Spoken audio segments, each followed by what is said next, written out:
This week's RedTech Briefing is an incredible opportunity for me because I'm catching up with a radio legend, Buzz Knight. His career spans the decades, turning, as I like to call them, ugly ducklings into market-leading classic rock swans with CBS. And then he started a consulting business, and now you're running something called Taking a Walk. It's a podcast, all of your own volition, all of your own imagination, entirely on your own, which is brilliant, Buzz, and thank you so much for your time. How are you enjoying this new experience? Well, thank you for the opportunity, Omar. First of all, I'm very excited to be here. I'm immensely enjoying the experience. The ability to be a creator, a content creator at its heart is what I've been part of my entire career. And I think we are in a creators society now where I think that is welcomed more. The ability to dream, connect with old friends, meet up with new friends is really exciting, and I'm having a blast with it. That is brilliant, because I want to talk to you more about that. And it's one of the things we feature in RedTech is what we call a podcast briefing, a podcast profile on people doing it on their own. So many have started it. It's not easy in the creator economy because it's not a regular income. It's not a paycheck guaranteed at the end of the month. So there are a couple of things I want to talk to you about that. But first, let's go back in history. And I know you used to love doing this when you were on the air, this date in 1970. You know, that was the old style of radio, who was born then and so on. Let me ask you, when you were running or part of radio in the 1980s and 90s, you would have been thinking about it in a particular way. I want to understand the ways that you thought about it then versus how you're thinking about running radio today or in the late 2000s with so much change. What's that big difference? I think the past, our mentality was, how do we top ourselves? How do we take what we did last week or yesterday or last month, and how do we do it better, bigger, louder, cooler? How do we top ourselves? That was what was really instilled early on, because we didn't have big budgets. We didn't have the ability to go out and buy some of the things that we're fortunate to be able to buy years later. So it was really that entrepreneurial sort of raw spirit back then that was about topping yourself, creating big things. Oh, wow, I can't believe that they did this. If I miss a minute, I'm going to miss a lot. Now, today, I think the challenge is there's really more of a defensive posture that's going on today. How do we compete with multiple other delivery systems? How do we do that in a unique way with the resources that we have?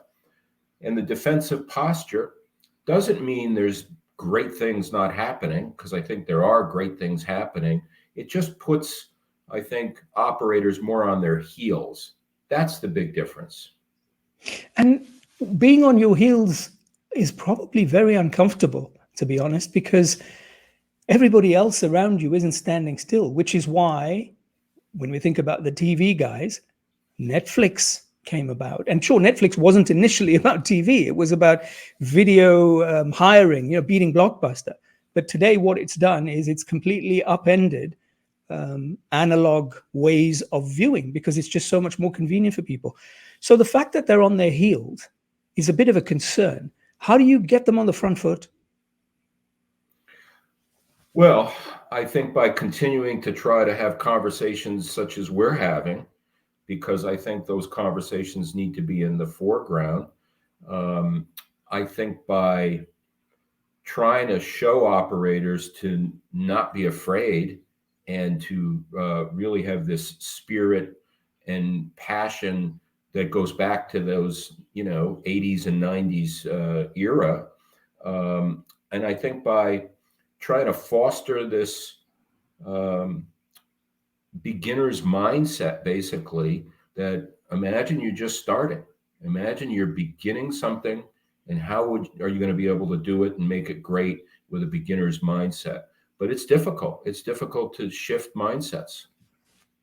So let me move on to what I want to understand next, because part of how that change has happened, and I just want to get rid of my email, which has suddenly pushed the screen tighter, and I don't know why it did that. But this beginner's mindset means that you have to regard what's around you today, your competitive environment today, which is completely different. The different means of distribution today, unlike then, it was FM, it was AM, it was linear. So much more opportunity exists today. When you look around, do you think those people running radio stations in the US today are doing enough as the world moves what they call over the top, where everything is available via the internet? No, I don't believe they are. There's not enough scenario planning going on for unforeseen circumstances. Obviously, it would be very difficult for anybody to have predicted what the last few years would be like around a pandemic. So I think the scenario planning aspect of things need to be brought forward. And there's really not enough, I like to refer to it almost as the three I's, right? There's not enough incubation, there's not enough iteration, and there's not enough innovation. And I think the time needs to be carved out within organizations to bring that spirit, almost make every organization future-proof by building inside the walls this opportunity to experiment. Do you think the reason for that not enough of the three I's is a shareholder problem? Is it because some of those that are listed are all quarter by quarter, results driven, money's got to go out, dividends have to be paid? Is that what you think the problem is, or is it somewhere else? Shareholder and debt is the biggest problem. Exactly. It's when you're operating in that way, and when the debt is in billions, it's hard to break out. It can be done, but it needs to be done carefully, obviously, for the sake of the shareholders and the consideration of the debt. Yeah. When you, again, looking at the markets around the world, and of course, with your experience, you've seen and engaged with multiple operators. Do you see an example anywhere that perhaps you think the US should follow? Or do you think the US is still leading when it comes to thinking about how radio should future-proof? Well, I'm constantly fascinated what I learn about what's going on in certainly other countries. When I see the digital transformation that went on with broadcasters in Great Britain and other places in Europe, how they really set their sights on transforming digitally in a very calculated manner, in a systematic manner, and they improved it over time. I think those are great examples to really study, because even though I think in the US digital is coming along, there has been movement positively going on around the digital transformation, but in many regards it was done out of a necessity. It had to be done. So I like the way my observation of what happened in some of the European examples, which I think are proving beneficial today. Do you think that it's too late when you look at the results that come out of studies done by, for example, Jacobs and Edison Research, constantly doing testing in the market to understand how behavior is shifting? What are you seeing out of those results? Does it give you any hope for the future of radio, or are you really worried? I'm very worried. I'm worried because the movement is not happening quick enough. And when you couple that with what we're seeing in terms of declining listenership, and how that is a drip over time, you couple those two elements together, and I'm worried, because I think we need to be bolder, we need to move faster, and we need to be more willing and open to new ideas. And I guess the radio industry in the US needs to be less romanced about its past and needs to be more thinking about its future. Which is, Buzz, what you've done. It's a perfect segue to talk about taking a walk, because what you've done is essentially been entrepreneurial. You've got all of the skills through decades in audio, and you've now taken it over the top, online, and available everywhere. Tell me about that experience and try and then put it into a corporate mindset. What would or should a corporate be doing on the side of on-demand audio? So, but let's start with you first and the taking a walk leap, or So taking a leap. Taking a leap. So it really came out of a book I read called Decoding Greatness, which was really about reverse engineering ideas and then putting your own spin on a particular angle. So I literally was taking a walk in Chicago when I was there for something called the Morning Show Boot Camp. And I love walking in great cities. I love walking in the country. And I walked 15 miles that day, no kidding, in Chicago. And I was really just trying to think, well, what was really going to light my fire? And I started thinking about this tremendous show that has an amazing host, comedians in cars getting coffee. Yes. And I started thinking, well, of course, you know, I'm not Jerry Seinfeld, but I certainly could aspire to be the host of something that documents walking and talking with interesting people at a cool location. So when you come back to your question on what it maybe means to the the broadcasters, I think lighting the passion fire is a critical part to success as well. And we're not seeing enough of that really within the industry in the US. Back to the conversation that I had about being on, the flat feet here and on our heels. So for me, I'm passionate about it. I love meeting new people. I love reconnecting with old people.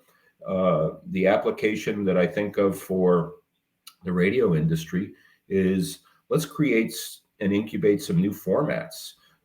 Let's find ways to incubate new talent. One of the things I'm very worried about, by the way, is we have no millennial or Gen Z strategy whatsoever. So I think by trying to tap some different minds with some diverse thinking and some new ideas, something good could come of it, but we have to try. And millennials and Gen Zs maybe in the boardroom too, right? Without question. I mean, we just, how many times have you talked to a millennial or a Gen Z and then you hit your head and go, why didn't I think of that? Well, it's because, they're coming at it differently. Their mindset's different. Exactly. Wired differently. So now the big question, and I know this is essentially putting you on the spot and it's a bit of a blank canvas. If you were given the responsibility of running one of the really large radio networks, you've already talked about the fact that they're so debt laden, it's a huge albatross around their necks. But let's imagine a scenario where they don't have that kind of debt bogging them down.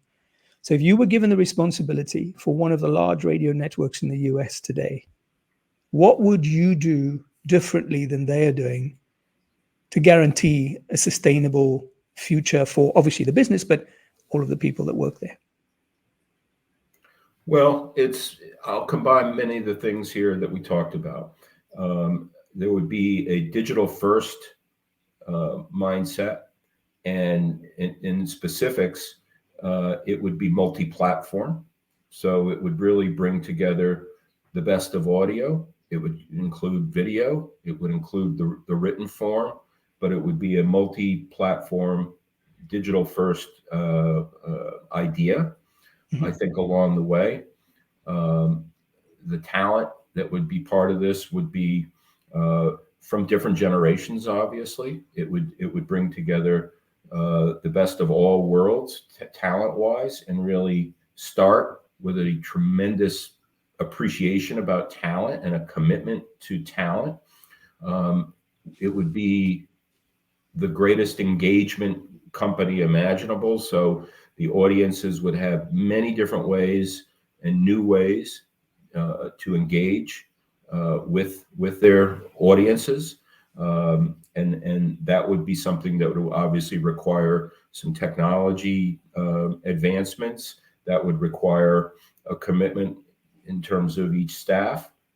I would think of partnerships differently and creative partnerships within that engagement. I mean, when you look at things that are new ideas, such as one that we've talked about offline called Smart Radio, where Smart Radio is about a partnership and collaboration among various parties to bring together a new idea. So I'd be thinking about collaboration and partnerships differently.